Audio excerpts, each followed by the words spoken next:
दोस्तों, कैंसर वो बीमारी है जिसका नाम सुन के ही डर लगना शुरू हो जाता है।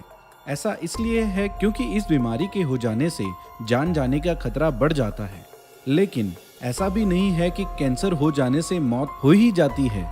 इस बीमारी से मरने वाले लोगों की संख्या भारत में हर साल लाखों में है। कैंसर की बीमारी भी कई तरह की हो सकती है और सबसे खतरनाक तरह का कैंसर है फेफड़ों का कैंसर। इस तरह के कैंसर को हम लंग कैंसर के नाम से भी जानते हैं।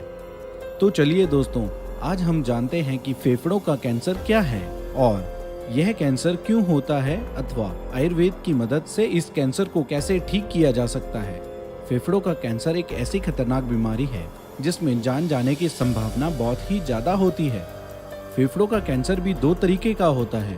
पहला है स्मॉल सेल लंग कैंसर। फेफड़ों के कैंसर से पीड़ित पाए जाने वाले लोगों में से लगभग 85% लोगों को स्मॉल सेल लंग कैंसर होता है और दूसरी तरह का कैंसर है नॉन स्मॉल लंग कैंसर। फेफड़ों के कैंसर से पीड़ित पाए गए लोगों में से लगभग 10 से 15% में देखने को मिलता है। पिछले कुछ सालों में फेफड़ों का कैंसर तेजी से बढ़ता जा रहा है और इसने शरीर की एक आम बीमारी का रूप ले लिया है। दोस्तों, आपको बता दें कि आमतौर पर फेफड़ों के कैंसर का शुरुआती अवस्था में कोई भी लक्षण प्रकट नहीं होता है और इसी वजह से कई लोगों को इसके बारे में पता ही नहीं चलता। लेकिन धीरे धीरे लोगों में इसके लक्षण प्रकट होने लग जाते हैं। कुछ लक्षण ऐसे हैं जिन्हें आप अनदेखा कर ही नहीं सकते। वह लक्षण हैं खांसी के दौरान खून आना, सांस लेने में मुश्किल, वजन का कम होना। यदि आप भी कुछ ऐसे लक्षण महसूस करें तो इन्हें अनदेखा ना करें, क्योंकि यह आपको महंगा पड़ सकता है। चलिए अब आगे बढ़ते हैं और जानते हैं कि फेफड़ों का कैंसर किसे होता है।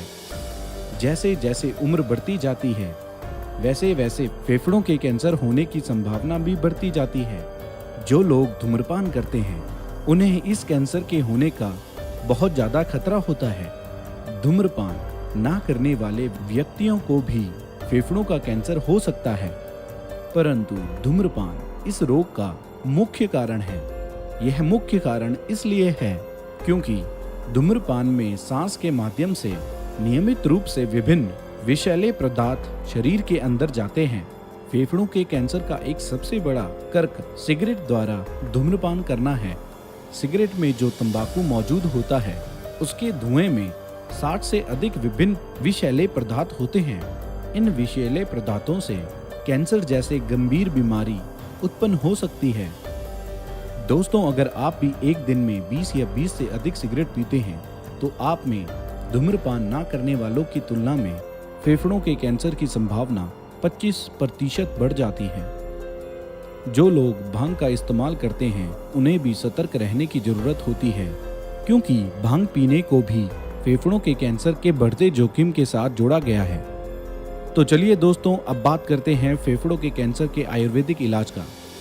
फेफड़ों के कैंसर का उपचार आमतौर पर इस बात पर निर्भर करता है कि जांच में कैंसर का कौन सा प्रकार ज्ञात हुआ है। आयुर्वेद में कई ऐसी जड़ी बूटियां हैं जो फेफड़ों के कैंसर के प्रभाव को कम करने में मदद करती है तथा इस कैंसर को शरीर के दूसरे अंग में फैलने से भी रोकती है।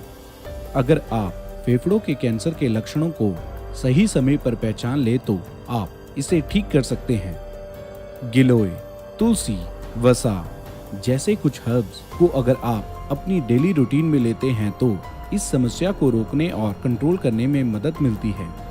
तो अब देर किस बात की है, अपना फोन उठाइए और हमारे शुद्धि क्लिनिक में फोन करिए और पाएं अपनी इस बीमारी का समाधान। धन्यवाद।